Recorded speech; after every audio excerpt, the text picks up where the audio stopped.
Tara, samahan niyo naman akong libutin ang La Florentina Resort sa Bulacan. 2 to 3 hours lang ang biyahe mula dito sa Valenzuela, mga mare.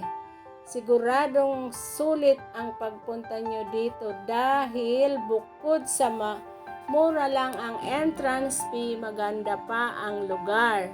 Siguradong marirelax ka at mag-e-enjoy ang inyong mga anak at ang buong pamilya mo.